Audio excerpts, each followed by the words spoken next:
These off-road toggle switches serve 4 purposes. Stick around, I think you're really gonna like the 4th one.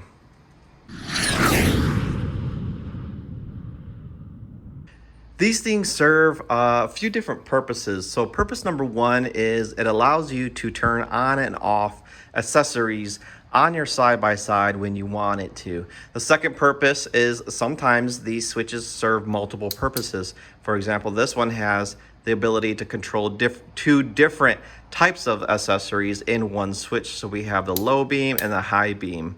The third is that it allows you to be organized. So if we look over here on my unit specifically, we have a row of toggle switches. This allows me to understand exactly what I'm looking at as far as what I want on, what I want off. And the fourth purpose is that it's kind of cool, right? Toggle switches are pretty retro, they're old school. You can install different types of switch systems in here. There's like 8, 10 to 12 gang switch systems that are a little bit more digital and electronic. Old school dudes like me like to use these toggle switches, and it just feels good. So our zombie lights are interior red lighting, the dark side are our whips, and then our Sasquatch is going to be our rock lighting on this side. I also have a really nice light bar. This is a dual pole switch. And then here we have 2 more switches. This is the interior dome lights, and then we're going to have some reverse lighting as well. This is a momentary switch for the horn. So when you press that in, it'll honk the horn and you let go and it stops honking the horn. So momentary switches are also pretty cool. These toggle switches can be very complex and difficult for you to install due to the wiring requirements on the back here, but I've made this really easy to follow schematic back here, and I'm just gonna really show you quickly how this all works and what each of these 4 little connection prongs back here actually mean and what they do. So this is the back of a switch, and what we're looking at here is a single pole one load switch configuration. So the top 2 connectors up there are the grounds, and you're gonna always want those to be tied into either a jumper to another switch or directly into the chassis of the side-by-side.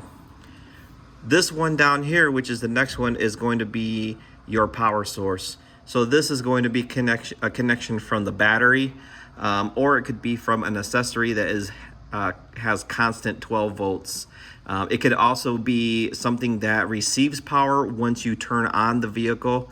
So it could be something that is either directly connected to the battery or from the key.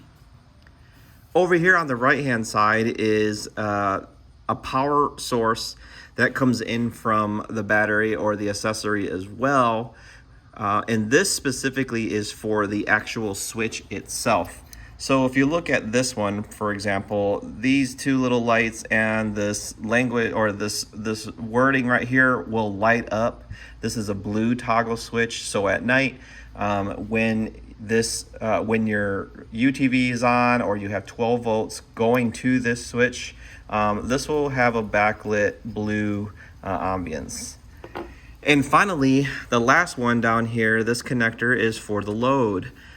This could be your cube lights, your light bar, it could be rock lights, whatever the case may be. This switch, for example, has actually a 6th prong here, which is this one right here. And the reason why it has the 6th one is because this is a dual pole switch. So we've got the headlights, they're in the off position, which is going to be no power to this prong here, or the one prong here that's missing. And then you've got your first load and then your second load, and your second load is going to be on this one right here. So this is kind of showing you exactly what's happening when you're switching this on. So when you turn this switch to the on position, what we're basically doing is we're connecting this circuit here, which is resembled with a little switch that you would see on a schematic. And these 2 grounds serve 2 different purposes as well. So this first ground allows the circuit to work when we have this switch turned in the on position. The second ground is for the actual switch light itself. So it can be a little confusing. The better you educate yourself and the more you work on these toggle switches, the easier it becomes. Finally, we finished our dashboard here. We have 10 toggle switches, the horn, the turnkey, and finally just this USB hub. Now I did split this entire dash into 3 quadrants. So basically, if for some reason we do experience a break in the wire somewhere, it won't take out all of the switches. So starting first with our ground, here is what that turned out to look like. And there's a couple of different things that I have learned when putting heat shrink tubing in here. Is first and foremost, get the good stuff. So this is some really good quality shrink tube with adhesive in it. So there is some glue in there. And what you really want to do is get it nice and warm so that that glue gets hot, it shrinks. You'll see the glue just start to come out on the bottom there. It's kind of difficult to see on the camera. But I also put a zip tie at the very bottom of my shrink tubing as well, because as you're routing these cables through the razor and you're moving stuff around, the more you do that, the more these wires are going to come up and then you're going to start to actually split and break that glue seal there. So I always do that. Here is our power cable. So we ended up doing this is a 10 gauge wire going into 3 parts. Again, I need to put a zip tie right there, but going into 3 parts, dual insulated here with the braided loom. So everything worked out really well. So next, what we did is we completed our rock light installation up front here. So we did mend the 2 sides. We got 4 rock lights in the front and we've got 4 rock lights in the back, 2 for each tire. It really lights everything up. It works fantastic.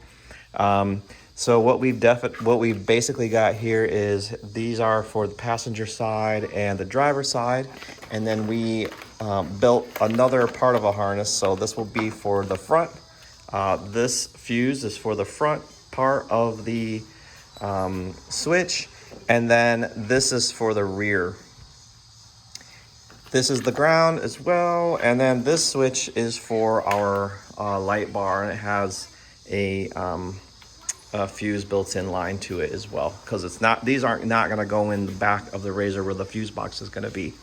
Well folks, that's going to be it for this video. Stay tuned, because next time we are going to go ahead and install the front dash, get everything wired in, and then maybe possibly thinking about painting some of our panels. I'm not sure. Stick around.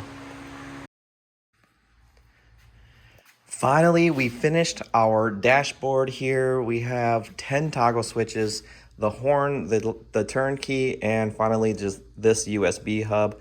Now I did split this entire dash into 3 quadrants. So basically, if for some reason we do experience a break in the wire somewhere, it won't take out all of the switches. So starting first with our ground, here is what that turned out to look like. And there's a couple of different things that I have learned when putting heat shrink tubing in here. Is first and foremost, get the good stuff. So this is some really good quality shrink tube with adhesive in it. So there is some glue in there. And what you really want to do is get it nice and warm so that that glue gets hot, it shrinks. You'll see the glue just start to come out on the bottom there. It's kind of difficult to see on the camera. But I also put a zip tie at the very bottom of my shrink tubing as well, because as you're routing these cables through the razor and you're moving stuff around, the more you do that, the more these wires are going to come up and then you're going to start to actually split and break that glue seal there. So I always do that. Here is our power cable.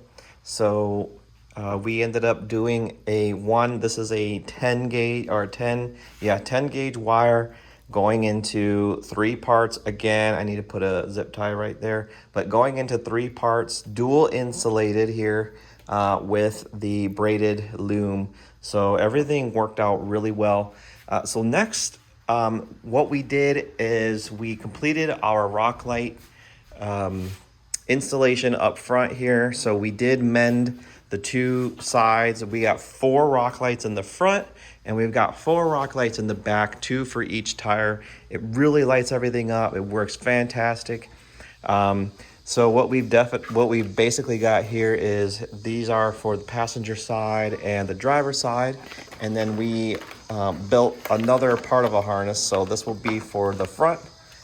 This fuse is for the front part of the switch, and then this is for the rear. This is the ground as well, and then this switch is for our light bar, and it has a fuse built in line to it as well, because it's not, these aren't not going to go in the back of the RZR where the fuse box is going to be. So here is basically what I've learned. A couple of things about fuses. First and foremost, it is very difficult for someone like me. I don't have a huge electric background, so I had to do a lot of studying, and basically what I did is I found a couple calculators online, and I figured out how many watts each accessory provided or needed, or output, I guess. So for the light bar, we've got a Rough Country 40-inch light bar. It's 200 watts, which basically translates into 16.7 amps. So I figured out that I can't have a fuse lower than 16.7 amps because it'll restrict how much power that light bar actually needs. But I didn't really know how high up to go, and essentially what it comes down to is you take the amp rating of that wire you're using for that accessory, and then you take the amp drawn from that accessory, and you basically minus the draw from the wire, and you divide that by 2. So I ended up putting a 20 amp circuit fuse in there because I want there to be up to at least 20 amps throughout that circuit, but if it goes over it, I want it to blow, so that way it doesn't damage the light bar and it doesn't damage any of the switches or go back to the battery. So that's basically how I figured that out. It was a little bit confusing at first, but we got it. So now what we're going to do is we're going to go ahead and we're going to bring the dash over to the RZR. I'm going to just prop it up there. We're going to start with installing the solenoid for the winch first, because that is going to be the shortest cable that I have, and the other 2 I did fabricate them to be able to reach over to the driver's side of the unit. So we're going to start with that first, and then we're also going to need to wrap in our amplifier cable. This is our cable from the back, and the remote as well for the subwoofer. So we'll do the stereo first, because the stereo is underneath, and this is the attachment you can get for the Ride Command. I got this off of Wet Sounds. It was only like $29.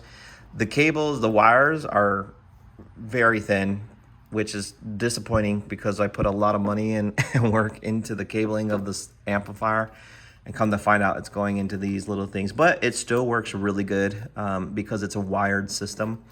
And then this is the remote cable, which is actually in the harness as well.